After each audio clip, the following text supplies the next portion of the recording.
اب معاملہ یہ ہے کہ کیا پی ایم ایل این یا اس مخلوط حکومت کے پاس کوئی معاشی حکمت عملی ایگزسٹ کرتی ہے؟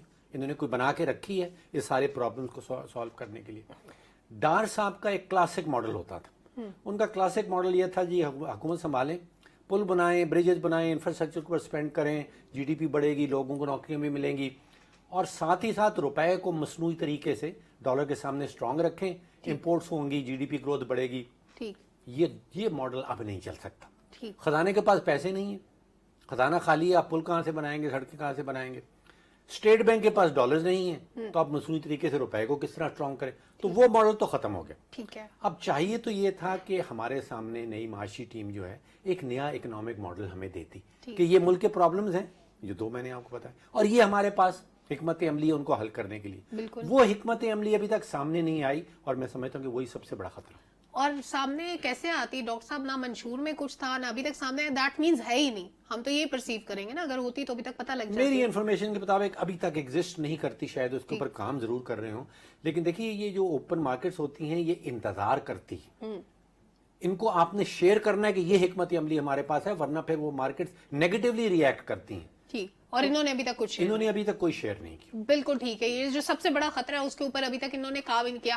عامر سعید عباسی صاحب, میں یہ سوچ رہی تھی کہ جس طرح پی ایم ایل این کی ہم بات کرتے ہیں کہ نواز شریف صاحب اگر یہاں پر رہتے ہیں تو ظاہر ہے سامنے ہیں پھر بھی, لیکن اگر لندن چلے جاتے ہیں, انور صاحب کہہ رہے ہیں کہ نہیں جائیں گے مستقل طور پر, لیکن اگر وہ سائڈ پر ہو جاتے ہیں, جس طرح ابھی خاموشی ہے الیکشن کے بعد سے ابھی تک, وہ کوئی بہت زیادہ ایکٹیو نظر نہیں آئے, کوئی بہت زیادہ گیدرنگز میں وہ اس طرح سے نہیں جاتے, لیکن ظاہر ہے بیٹی اور بھائی کے لیے اچھے جذبات تو رکھتے ہوں گے. اسی طرح ہم دیکھتے تھے ایم کیو ایم میں جب -1 فارمولا اپلائی ہوا, جب بانی ایم کیو ایم لندن چلے گئے, اس کے بعد سے ایم کیو ایم کی نئی شکل ہم نے دیکھی. کیا نون لیگ کے اندر ایسا کوئی ماڈل آنے والے وقت میں امپلیمنٹ ہو سکتا ہے؟ -1 فارمولا ہو سکتا ہے, یا نواز شریف صاحب سیاست سے کنارہ کش ہو سکتے ہیں؟ دیکھیے سلما, کوئی مانے یا نہ مانے, اس وقت نواز شریف اس پورے سسٹم سے اور پورے جو پولیٹیکل سسٹم ہے اس سے کٹ آف ہیں, اور وہ مائنس ہو چکے ہیں, اور اس میں ظاہری بات ہے ان کی پارٹی کوئی اچھا نہیں مجھے لگتا. لگ رہا تھا عامر صاحب آپ میری بات سے اختلاف کریں گے, آپ تو فوراً مان گئے کہ وہ تو کنارہ کش ہو گیا ہے. Absolutely correct. دیکھیں بات یہ ہے کہ اس وقت آپ کو پتا ہے جس طریقے سے اس حکومت انتخابات سے پہلے جس طرح کی انہوں نے کیمپین چلائی, عامر صاحب آپ کی آواز چلی گئی, میں کوشش کرتی ہوں کہ دوبارہ آپ کے ساتھ کنیکٹ کر سکے اور آپ کی آواز ہم تک پہنچ سکے. عامر عباسی نے آپ سے اتفاق کیا ہے, وہ اس لیے اتفاق کیا کیونکہ معاملہ نواز شریف کا تھا, ادروائز کوئی اور ہوتا تو وہ آپ کے ساتھ اختلاف کرتے. نہیں بالکل, میں ہر بات میں اختلاف نہیں کرتا, کچھ باتیں ہیں جس میں اتفاق کیا جا سکتا ہے. اور دیکھیں اب جس طرح ڈاکٹر صاحب بھی بتا رہے ہیں کہ حکومت سازی والا معاملہ بھی اب آگے بڑھ چکا ہے, لیکن آپ پہلے پری الیکشن دیکھیں اور پوسٹ الیکشن سچویشن کو دیکھیں تو نواز شریف بالکل پورے سسٹم میں آپ کو نظر نہیں آئیں گے. بہرحال انہوں نے کچھ جلسے کیے, اس جلسے میں وہ آئی لو یو, یو لو می اور یہ بیانات دیتے تھے. اور آپ کو پتا ہے کہ میرا یہ ذاتی خیال ہے کہ اگر نواز شریف اپنی مرضی سے ٹکٹس نہیں دے سکے, اور ٹکٹس بھی انہوں نے جو ہے وہ کسی کے کہنے پہ کسی کا کہا کہ یہ حلقہ خالی چھوڑ دیں, ٹیکسلا وا میں اس غلام سرور خان جو ان کے بارے میں کیا کیا نہیں کہتے تھے ان کے لیے انہوں نے حلقہ خالی چھوڑ دیا, اور اسی طرح بہت سی چیزوں پہ انہوں نے بڑا کمپرومائز کیا. تو بہرحال یہ فیصلے تو نواز شریف کے نہیں تھے جس طریقے سے ٹکٹس ہوئے اور جس طرح پھر الیکشن ہوا. یعنی آپ یہ کہنا چاہ رہے ہیں جن سیٹوں پہ انہوں نے کمپرومائز کیا وہ ان کی مرضی سے نہیں ہو رہا تھا؟ ڈیفینیٹلی. دیکھیں نواز شریف تو نہیں چاہتے تھے کہ وہ ہر سیٹ کو اس طرح خالی یا اتحاد کر کے خالی کر دیں. وہ تو جس طریقے سے پھر شہباز شریف صاحب چاہتے تھے کہ ہم اگر یوں سپیس خالی چھوڑیں گے تو ہمیں اتحاد بن جائے گا, ہم اس کے بعد گورنمنٹ بنائیں گے تو ہم ان کو سپیس دے دیں گے اور ہم آئی پی پی کو ساتھ ملا لیں گے, ہم تھوڑا سا ہمیں دیگر جو جماعتیں ان کے لیے بھی سپیس رکھنی چاہیے. تو بہرحال یہ بات تو طے ہے کہ نواز شریف اس وقت نہ صرف عملی طور پہ بلکہ نفسیاتی طور کے اوپر بھی, اور آپ دیکھیں کہ ہر اعتبار سے وہ اس سسٹم سے آؤٹ ہیں. اب آئندہ آنے والے دنوں میں بھی آپ اگر فیصلہ سازی کو دیکھیں, جس طرح ڈاکٹر صاحب نے ایک دفعہ بتایا کہ ہم ایون ایک منسٹری کے لیے وزارت خارجہ کے لیے ڈار صاحب جو ہیں وہ نواز شریف صاحب کے نمائندے ہیں, فاطمی صاحب شہباز شریف صاحب کے نمائندے ہیں, اور طاقتور قوتوں کی طرف سے جلیل عباس جیلانی صاحب ہیں. تو اسی طرح اس وقت تک حکومت کو تقریباً 1.5 ماہ سے زائد وقت گزر چکا ہے انتخابات کو, 8 فروری کے انتخابات کو, اور ابھی تک میں آپ کو بتاؤں کہ افسران کی ٹرانسفر پوسٹنگز کے اوپر بھی پھڑے چل رہے ہیں. ایک منسٹر کہتا ہے کہ میرا بندہ لگے گا, پرائم منسٹر صاحب یا پرائم منسٹر آفس کہتا ہے ہمارا بندہ لگے گا. انور رضا صاحب کو پتا ہے اسلام آباد میں بڑی لڑائی جھگڑے چل رہے ہیں.